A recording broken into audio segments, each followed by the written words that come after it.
What's up guys, I'm just making this technical update video essentially on the power steering pump install. If anyone knows, I run a Volvo electric power steering pump on my car, and I guess I'm somewhat responsible for the whole fad of people doing it. Not really, I didn't originate the idea whatsoever, but I did make a little bit of a detailed guide on how to do it. So at my rack, we have an M12 by 1.25 bolt, and then we also have, this is also M12 by 1.25, but the problem is you can't just throw an M12 by 1.25 AN fitting or anything like that. You need this OEM hardline over here in the banjo. It's just not happening. It's very, very particular high pressure setup. So like if you can source one, let me know. That's sick, but unfortunately you're going to have this hard line and this bolt over here. So when you do that, this actually is the thread pitch at the end is M16 by 1.5. So what I have here is an M16 by 1.5 to 6 AN male to male adapter, and then I have this just to make a little 90-degree turn, so 6 AN female to 6 AN male 90-degree fitting, which is pretty cool. And this is a pretty cool one. I'm gonna send a whole list in the description. So Jegs, if you go on Jegs, they make a bunch of high pressure PTFE lines in different sizes. I think this is the 8-foot one I got. It's pretty long, but because it's so long, I don't have to run a power steering cooler. So this stuff is rated for like 3,000 PSI. You cannot make or run standard AN line that looks like my oil cooler lines. This stuff is only rated for like maybe 150 PSI, I don't know. But you cannot run this stuff. You have to get crimped high pressure PTFE lines. So I'll put the link to that in the description of all the AN lines that Jegs provides. So it's a whole list of them, but they have a bunch of different sizes and they're relatively cheap. I think this was 45 bucks for 8 feet, which is insane for high pressure stuff. And also what I have here is an M16 by 1.5 to 6 AN male to male adapter in the rack.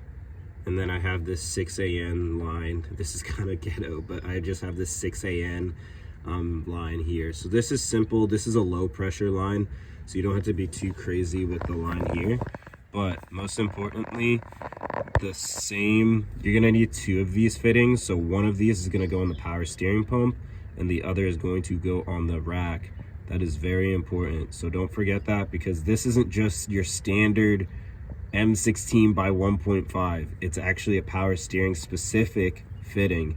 So you're gonna need 2 of these, and I'll get into that, but you're gonna need 1 of these that go straight into the pump, 1 of these that goes straight into the rack. And as far as the M16 by 1.5 fitting goes, you can use a standard one on here. You don't need a crazy high pressure or power steering one. You could just use a standard one, you'll be fine.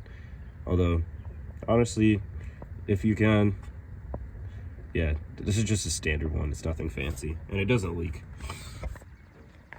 All right, so as you saw, those are the lines, technically just 2 lines. They go over there, and then we're gonna go all the way to the pump. So I will try to focus. As you can see over here, that high pressure fitting is an M16 by 1.5. I'm gonna try to point. So this right here where my finger is, that's an M16 by 1.5 to 6 AN male adapter. It's a power steering specific high pressure line. And then the other side is 6 AN, so I'll have a link to all this stuff. And then I have a 90-degree fitting just to get that nice little turn down. And then that's my high pressure line that I was talking about. So that's the high pressure line. And that high pressure line kind of just routes through here. So that's how that is.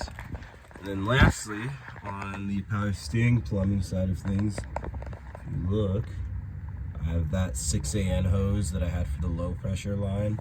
It's just hooked up like so. So that 6AN line just goes directly into the rack. If you guys remember, they're two different colors. So you see the black and silver. That's how that goes. And if you look over there, you see the black and silver. That's how that goes. I've talked about the wiring in a previous video, so that's nothing crazy. As far as how I mounted it, feel free to look. I have a front mount intercooler. There's literally two different holes. It's really tight, but it's there. So I'll give you guys a full. This is not professional work by any means, but it does not hit the tire, surprisingly.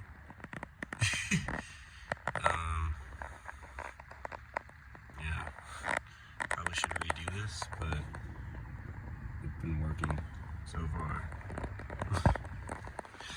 And hopefully this video was helpful, and it helps whoever's trying to do the same exact thing. Peace. What's up, peep that 6-port love. Finally got an air filter.